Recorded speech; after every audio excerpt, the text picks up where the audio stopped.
Hey everyone, I am here to do a little bit of a different video. Today I want to talk about hair fibers. I think it's really interesting that I have yet to do a video on hair fibers, even though that was my hair loss solution for 20 years. You know, 2 years of wig wearing, and I thought I would never ever use hair fibers again. But now I'm starting to think about whether or not they might have a place in my life again. And I know some of you are maybe early in your hair loss. Maybe you're not ready for wigs and toppers yet, but you're really looking for solutions right now that could help your hair loss, and you're trying to decide what to do. So I thought I would share with you something that I did for a very long time before I got to the point where I felt I needed to go to wigs.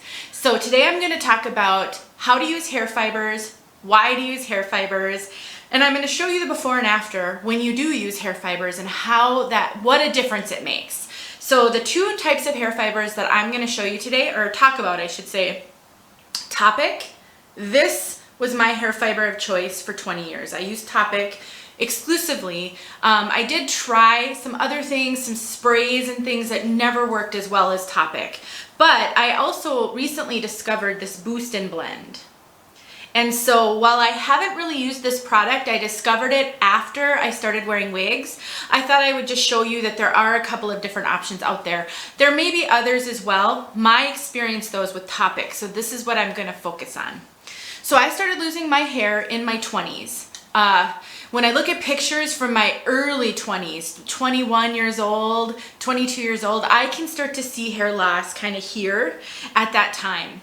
I really started noticing it in my mid-20s, and after I had my first son, and I believe I was 27 when I had him, almost 28, and I went through the postpartum shed. It was so bad, and my hair never really recovered after that.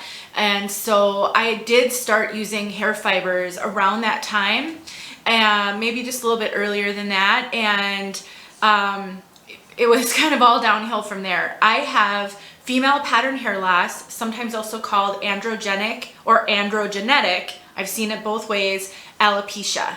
And basically that's when you have diffuse loss all on the top of your head.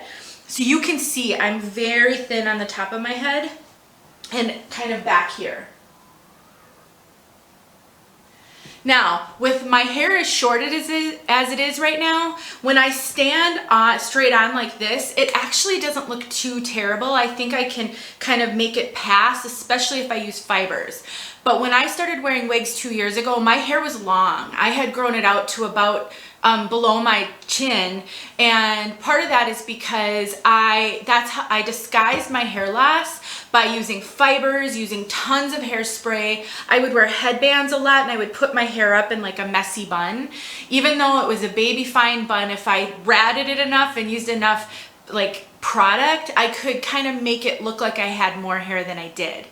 I shaved my head. I actually buzzed it. I didn't shave it bald, but I buzzed my head about 9 months ago, and it was awesome. I've been growing it out over the last 6 months or so, just because I want to kind of now go back and compare to having hair under wigs. I want to see if blending my hair could be helpful with certain styles. I do have a video. I have multiple videos on buzzing my hair, how much I love it. My last video I did is me struggling with it being buzzed with updos and wigs because of the back part here and this part blending. So I'm about 6 months into growing my hair back out, and I started to notice that it might be long enough that if I put product in it and use powder, I actually might be able to go out this way. And that's when it occurred to me I should do this video while I can, because I might buzz my hair again, but I am definitely super, super thin.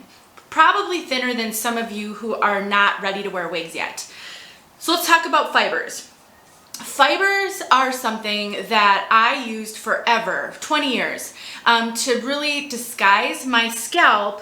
And another factor of using fibers is that they cling to the hair fiber, and they actually give it a little bit of thickness and texture. So it can give the appearance of thicker hair even at the same time as it coats the scalp so you can't see the scalp.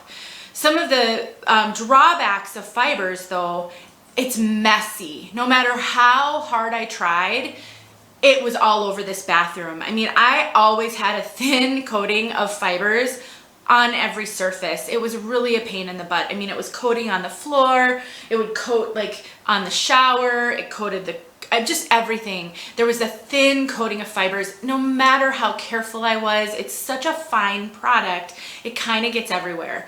My pillowcases were always covered with it because I wouldn't always wash my hair every night before bed.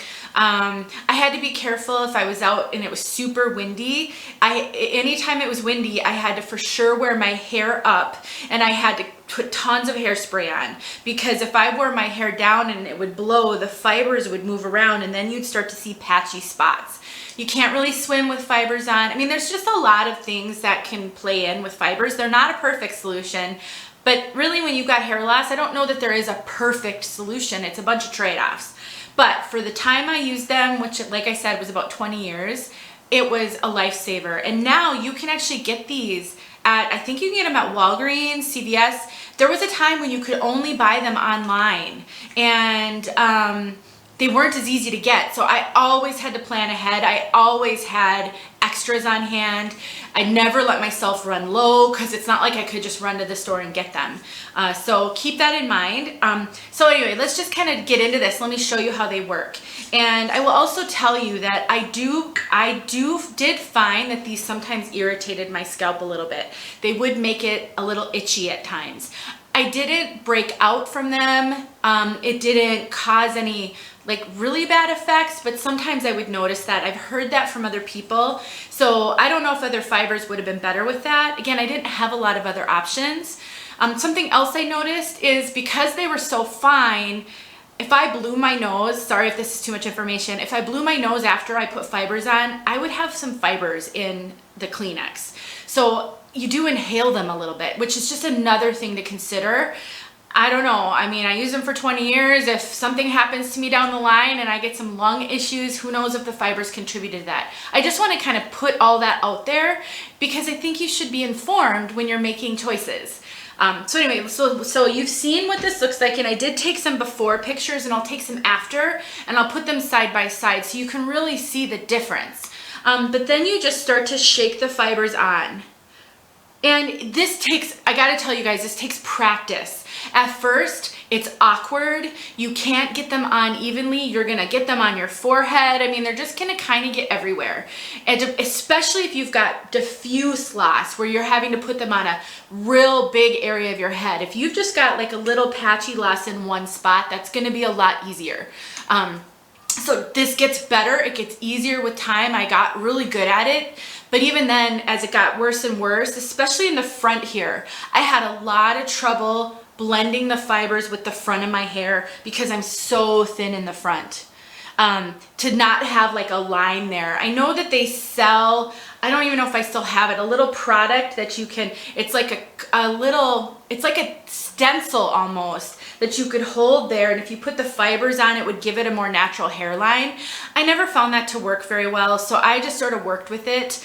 Something else that I did to make this more natural is I dyed my hair dark brown. I've got dark hair as it is, but I dyed my hair like the number 2 box color. I would just kind of choose the color that was on sale at the drugstore. I didn't go to a stylist, and I would just dye my hair dark brown, and then I would buy the dark brown Toppik. I felt that that was the easiest to disguise the powder. So you're gonna have to kind of play with that as well. I struggled sometimes with the powder being visible. That's why I dyed my hair. I found it worked a lot better. And then some styles also help. But so all you do is you just kind of shake the fibers on. Again, I'm gonna kind of look behind in my mirror a little bit. Again, this takes practice.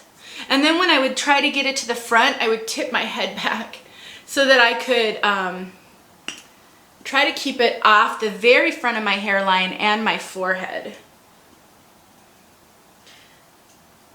I have not done this in so long. I mean, I did it once about a month ago, but other than that, it's been 2 years since I started wearing wigs, and I have not used fibers. I don't miss them.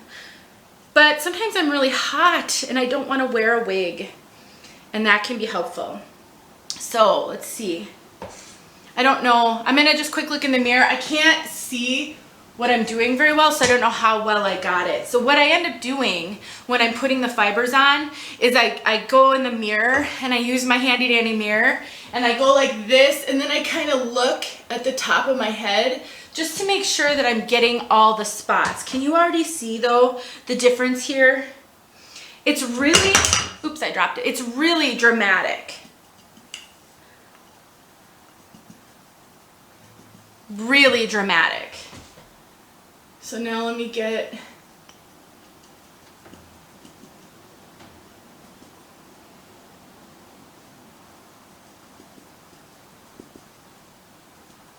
the back is a lot harder to get right now because I like to be up against the mirror getting it. And the way I have the camera set up, it's hard for me to see it in the mirror. But look at that. Already, it's such a difference, and it makes the hair look a lot thicker.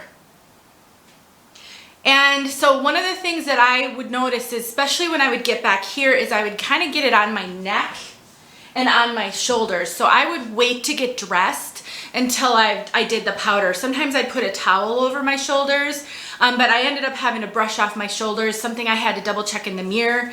I would get it sometimes a little on my forehead. I'd have to take care of that. The fibers are super fine, and so they do kind of get everywhere. And then all you do once you put it on is you set it with hairspray. And the hairspray kind of acts as a setting to make sure that they're clinging to your hair and scalp fine. You don't have to use a ton of hairspray. Kind of depends on, I suppose, your hairstyle, the conditions, a lot of other things. Rain is also something I always had to keep in mind with fibers. Synthetic wigs are beautiful in that way. Rain doesn't impact them. And, you know, so if it was rainy, I had to think ahead. I wore hats a lot if I was going to be running in and out of places on rainy days because this isn't perfect. It definitely just washes off easily. So let me finish up putting some of the fibers on when I can look in the mirror to get the back. Hopefully I'm in the shot. And then I'll come back and I'll show you the finished product. Okay, I'm back. So it only took me another maybe minute, maybe 2 minutes to get the back of my head.